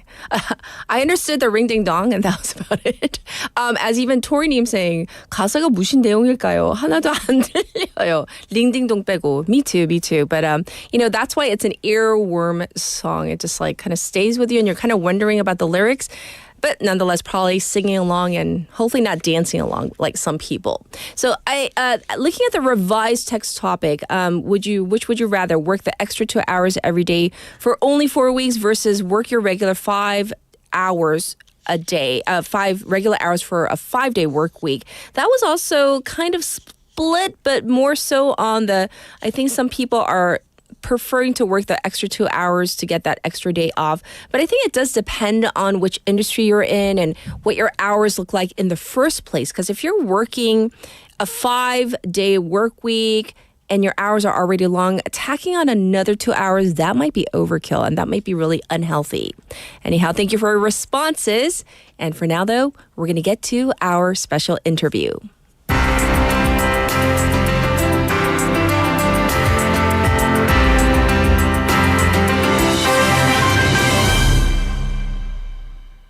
Waivers, as we race towards the end of October. By the way, October, Breast Cancer Awareness Month. Did you know that? We want to highlight something that isn't often highlighted. Male breast cancer. Yes, it does exist. Breast cancer, commonly seen as a woman's health issue, it does affect men too, though often overlooked due to its rarity. With men accounting for roughly 1% of breast cancer cases, the lack of routine screening guidelines means that many are diagnosed at later stages. Awareness is growing, and as we know, early detection is key to saving lives. So let's highlight the importance of men knowing about the signs and understanding their risks. So we have invited to the airwaves Dr. Colleen Silva, University of Texas Medical Branch, UTMB Professor of Surgery, and the UTMB Director of Breast Cancer Services. So let's say hi to her first. Hi, welcome to our program. Hi, thank you for having me. Yes. So, Dr. Silva, I think we can all agree that breast cancer is often overlooked when it comes to men. But if you could maybe explain to us how common male breast cancer is and why awareness is still important. So, yes, as you said, it is rare. That's absolutely true. But it does happen. You know, all men have some breast tissue. Before young boys and girls go into puberty, there's breast tissue there. It's just that for young women, their ovaries begin to make a lot of estrogen, and that causes the breast tissue to grow more fully into breast. But that breast bud is still there. And while men don't make a lot of estrogen in their bodies normally, they do make a small amount. So you do have breast tissue there. What you said is correct. In their lifetime, a man probably has about a 1 in 1,000 chance that he may get breast cancer.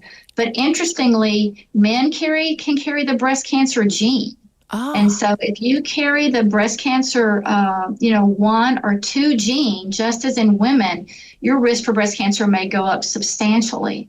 So again, I try to think of breast cancer as not a woman's disease, it's a human's disease. Oh, yes. And so, breast cancer can happen in men.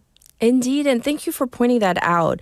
And yes, as rare as it can be, that even just being a carrier of that gene, that is quite significant and can affect many people out there. So Dr. Silva, are there symptoms of breast cancer that men should watch out for? And when should maybe a man say to himself, hey, it's time to go see a doctor? Great question. A little bit in the same way that we talk to women, we used to really hammer home, you should be doing self-breast exams, you should be doing this. And that was a little overwhelming for a lot of people. So we kind of got to the point where we said, hey, you should be body aware. So if there's a change that's happening in your body that's not your normal, you probably should let somebody know. So for a man, if you start to have pain in your breast, like especially in the area behind your nipple, if you're taking a shower and you notice a little hard mass in your breast, kind of especially near that area behind the nipple, that would be something to pay attention to. A more advanced sign might be you start having actually discharge from the nipple, or like a raw spot or a sore that shows up on the nipple, or even some nipple pulling in or skin dimpling. That would be a more advanced sign. But certainly, a hard mass that's painful, that's a new finding in a man, should be checked out. Now, that said, not every mass is a cancer, right? So I don't want people to be so terrified they don't go to the doctor. I mean, there are other lumps that men get too. They're little fatty deposits and other things. They're not cancer. But that's why it's good to let the doctor help you figure that out. Yes. Thanks for going over that, because one of our listeners was asking, so how do I check myself for those? So, with your hands manually, for example, in the shower, like Dr. Silva pointed out, would be great. So when we look at the main risk factors for male breast cancer, what are they? And are they different from is this different for women? Actually, they're really similar for men and women. One is getting older. In men, I looked up in your Korean breast cancer registry, like the peak age for male breast cancer in Korea is age 60. So in your 60s. So just by getting older as a man, you might increase your risk. Then you want to look at things like your family's history. Did your mother have breast cancer? Your grandmother have breast cancer? Has there been another man in your family who had breast cancer? All those things. Do you have cousins, aunts, who had breast cancer? So family history can definitely increase your risk. Yes. And what else? And having a genetic mutation. But there's a few things that we can't control, but there's a few things that we can control. So for instance, if you heavy alcohol use can contribute to breast cancer risk. Obesity can contribute to breast cancer risk. So those are some things that, you can't change if you had a family history. You can't change if you're carrying a breast cancer gene. Yes. But there are a few things that you can look at if you are in a high-risk group. I see. So the heavy alcohol and being obese or overweight, those are things that we can control. So thanks for pointing that out to our listeners as well. Yes. In terms of the types of treatment, though, doctor, what options are available for men with breast cancer? Because I'm thinking treatment, though, but also what about like the support system? Because I'm thinking it's kind of rare. So, I mean, is there a good support system out there? Because for women, it's common enough where there are ample, networks out there that can support you. I think you're probably right about that. I'll touch a little bit for treatment, which is the treatment, again, very similar for women.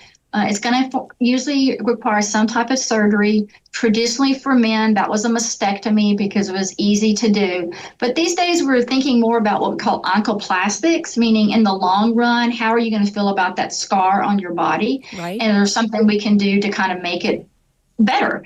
And so just as in women, we can do lumpectomies now. Now, if you get a lumpectomy, that means you're also going to need radiation, whereas if you get a mastectomy, you probably won't.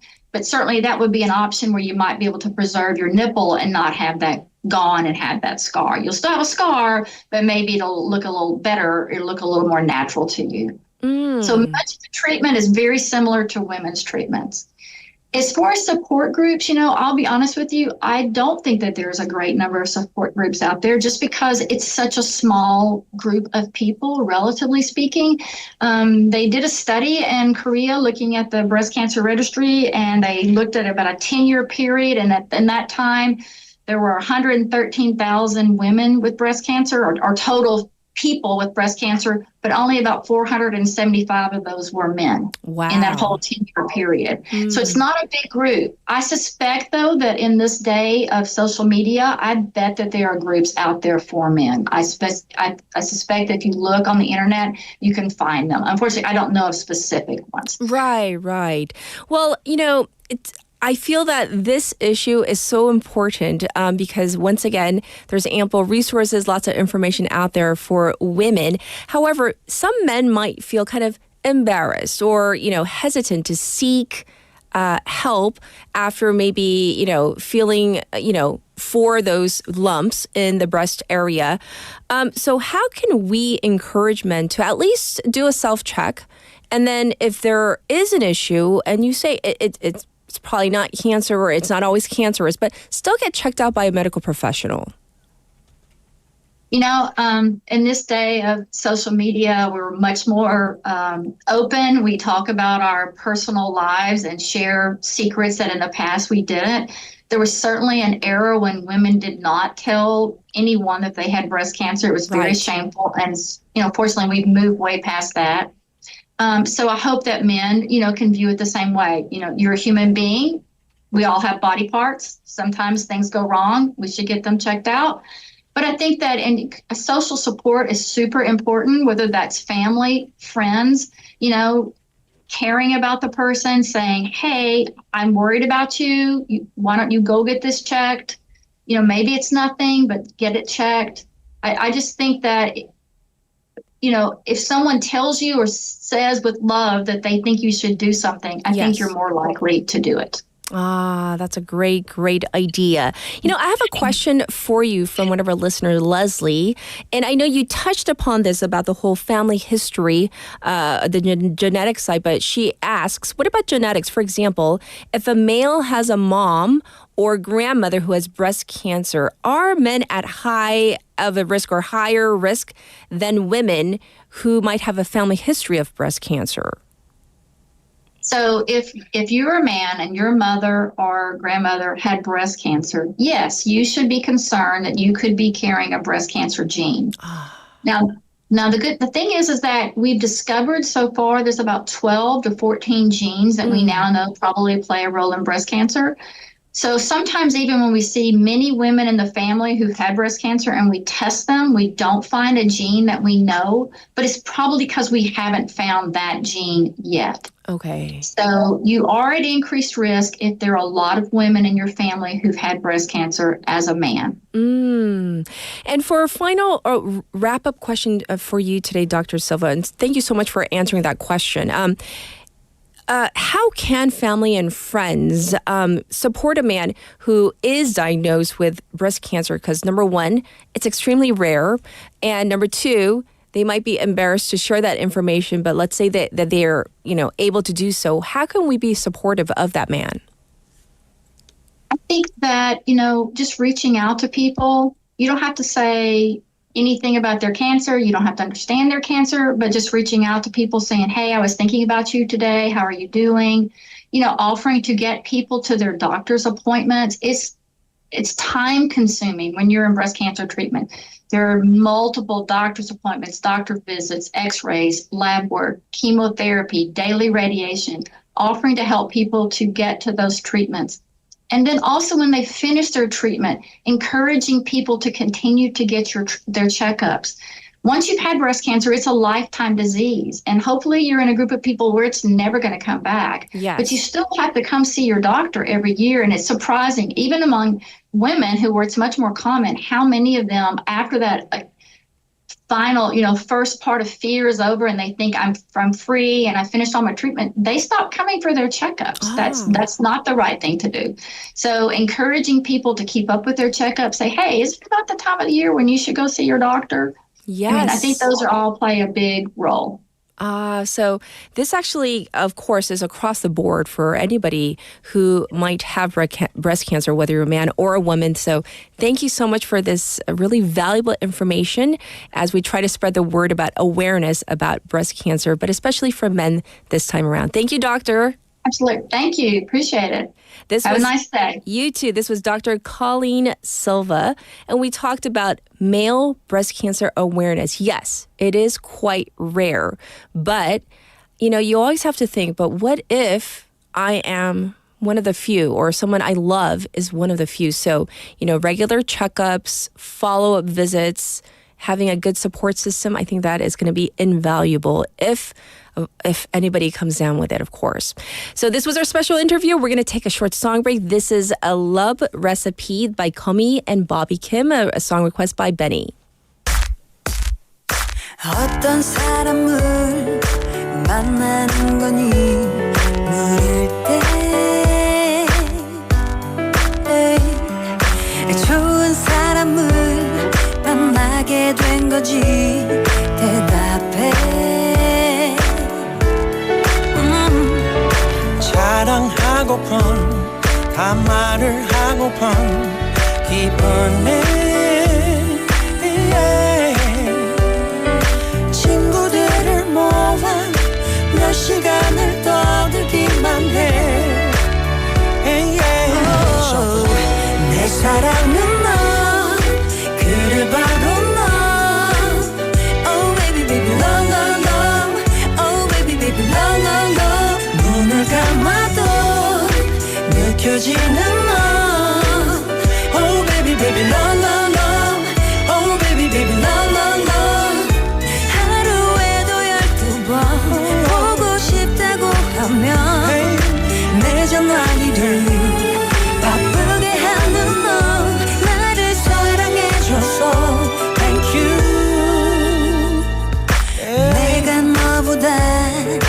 내가 너보다 사랑해 바보 같아도 유치해 보여도 행복해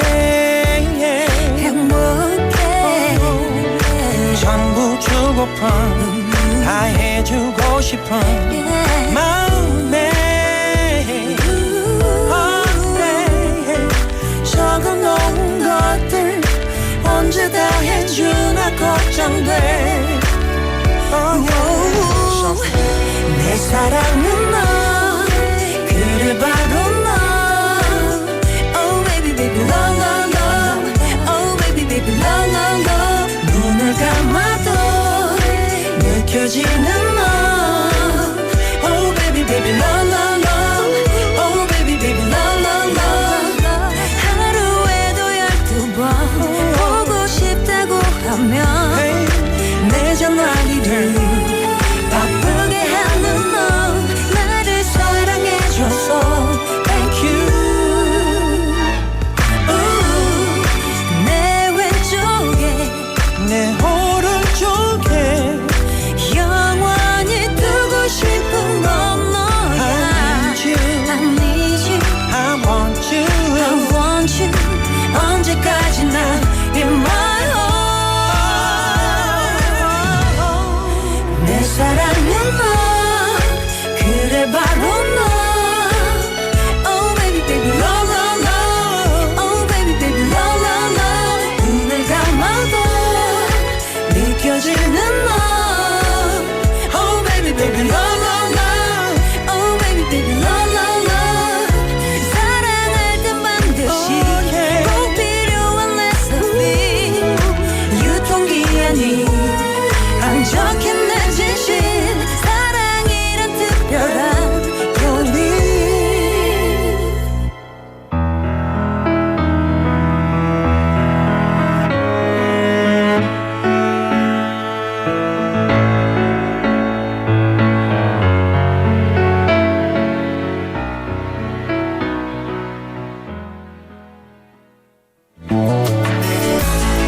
부산영어방송 특집 공개방송 befm 평화를 노래하다에 여러분을 초대합니다.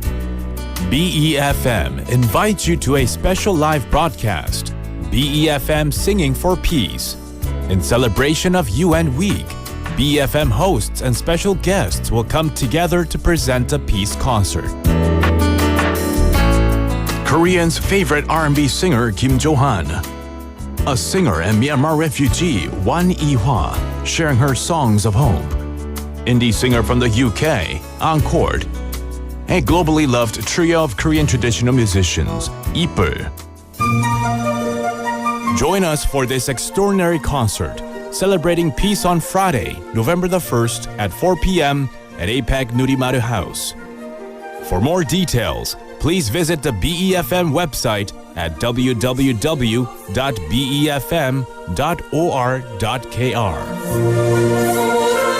11월 1일 금요일 오후 4시 에이펙 누리마루 하우스에서 펼쳐지는 평화를 노래하는 특별한 순간 여러분과 함께하길 기대합니다.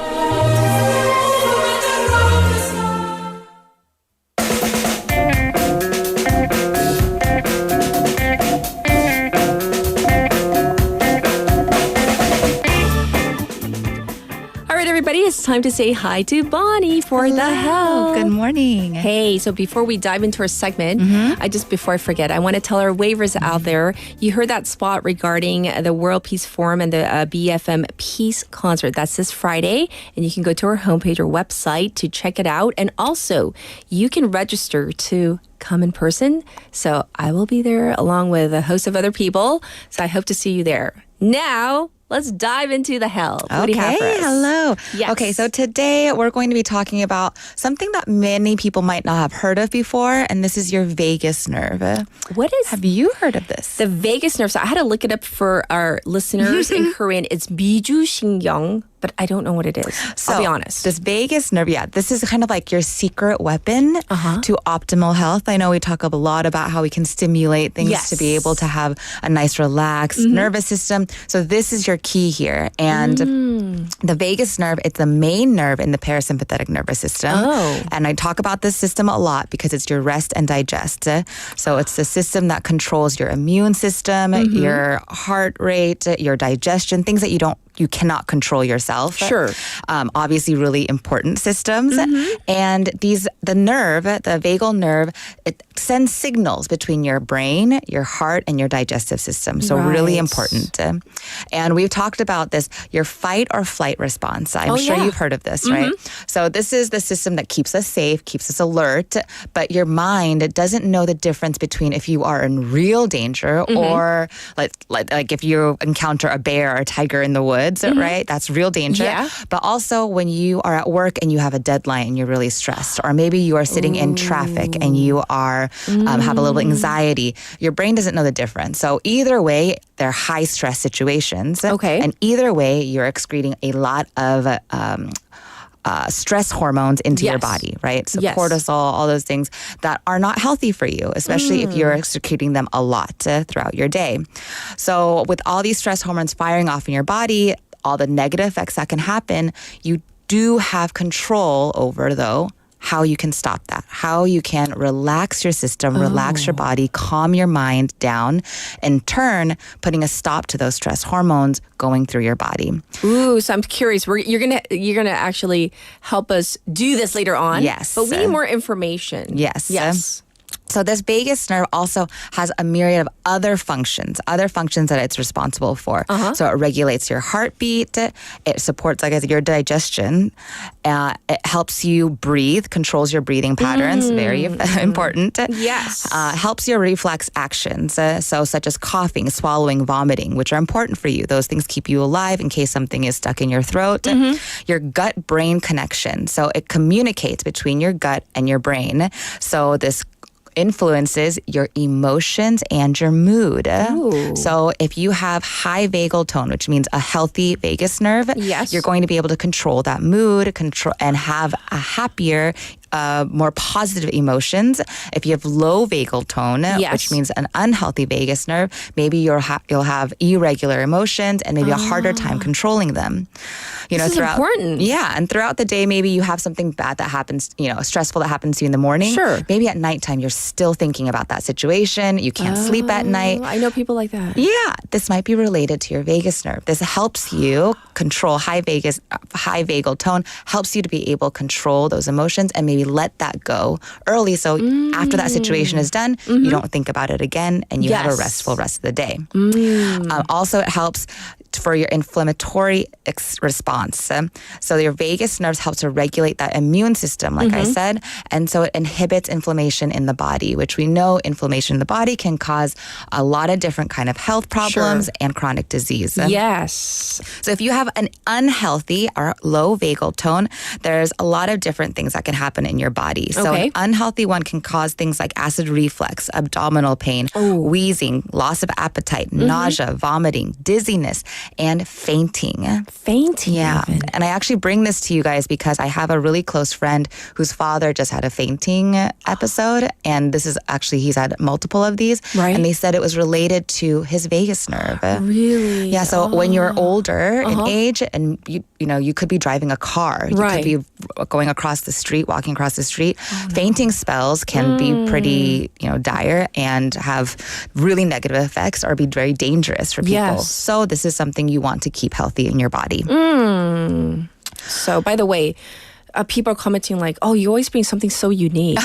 So, no, I mean, this is from a real life episode that has something happened. Yes. Right. So I thought, oh wow, the vagus nerve. I've heard of this, but maybe a lot of people don't know, and this is how bad it can affect you later on in life, or maybe when you're young too. But anyways, this is why it's here to you today, and I'm going to let you know how to have a healthy vagus nerve. Okay, this is really important. Yes. Okay, so perk up your ears, pay attention. Here because we we can stimulate it and we can increase its effectiveness in our body. So and this by is the way, how. if you're just tuning in right now, we're talking about the 비주신경. Yes. Just want to get it out there. Yes. Okay, Yes, here we go. the longest nerve in your body, so very important. So the first one, and this is the most effective, is actually deep breathing exercises. Deep breathing. Yes, and we cover this a lot. Yes. It really helps with relaxation, but this particular kind of breathing can really help you, and I'll call it triangle breathing for us, and we'll practice it together. Sure. Okay, so we're going to breathe in through the nose for 4 counts. So inhale, 2, 3, 4, and then you're going to hold it here, and I want you to plug your nose and bring your chin to your chest. So this is the chin lock, and you're going to hold it here for 4 seconds. So this is stimulating, putting pressure on that vagus nerve. So 3, 4, and then release your nose and exhale for 4 counts. So exhaling through your mouth. 2, 3, 4. And you're going to just repeat this.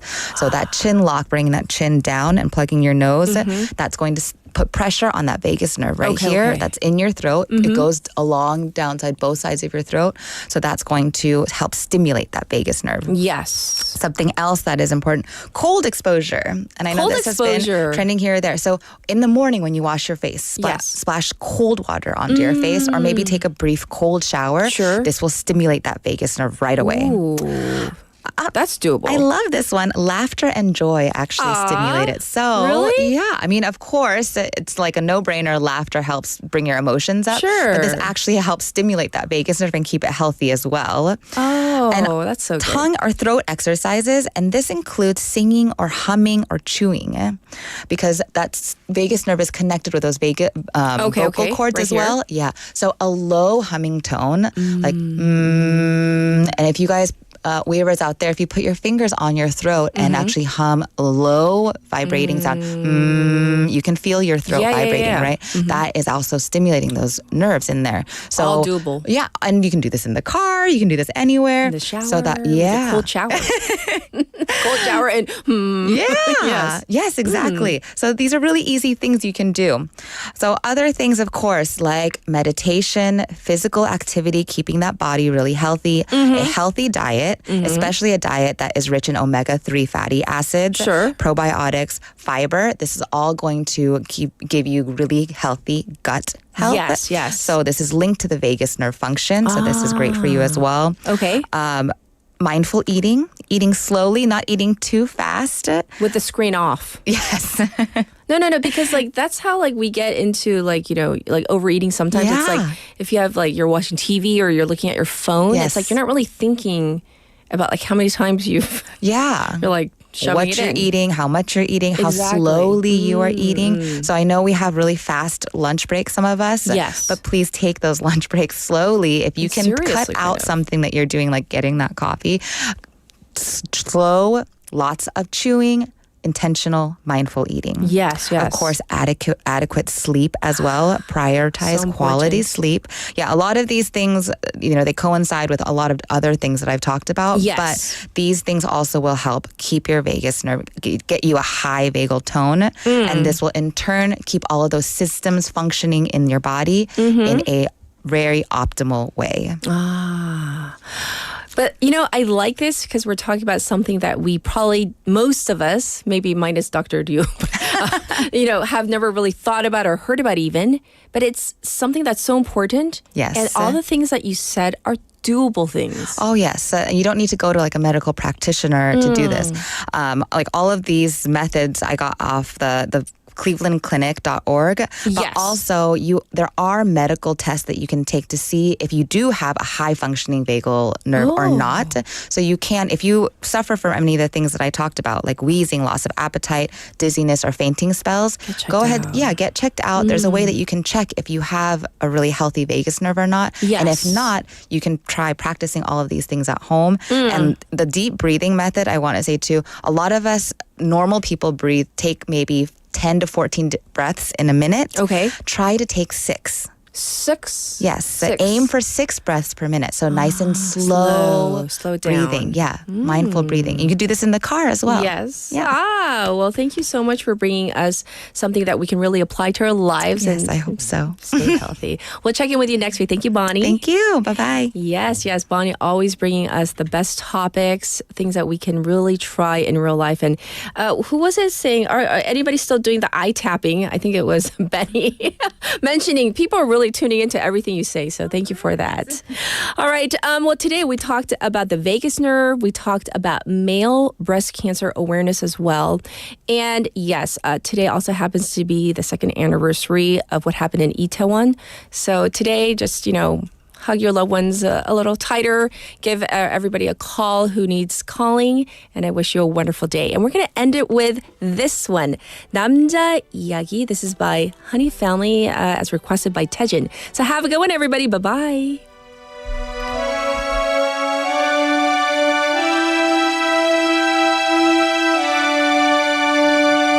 이 세상 내 아버지가 살던 세상 이 세상 내 자식이 살아갈 세상 이 세상 속에서 내가 지금 살아가고 있죠 지나간 세월을 회상하며 지나간 시간은 되돌릴 순 없죠 이렇게 우리들은 후회하며 살아가죠 한 번쯤 우리들은 생각을 하겠죠 서로가 지금껏 걸어온 그 길을 말이죠 어렴풋이 생각나는 내 어린 시절 때는 나는 내 부모님께 항상 여쭤보곤 했었었지 나 어디서 어떻게 태어났어 라고 문득 물을 때며 말썽을 피울 때만 너다리 밑에서 주워왔어 이렇게 말씀하곤 했지 지금 난 가끔 어린 시절 그때 시절 생각하면 가끔 웃고는 하지 저기 저편 저기 멀리서 들려오는 희망찬 여성 소리 우린 듣죠 우린 알 수가 있죠 저기 저편 저기 멀리서 다가오는 희망찬 밝은 미래 우린 알죠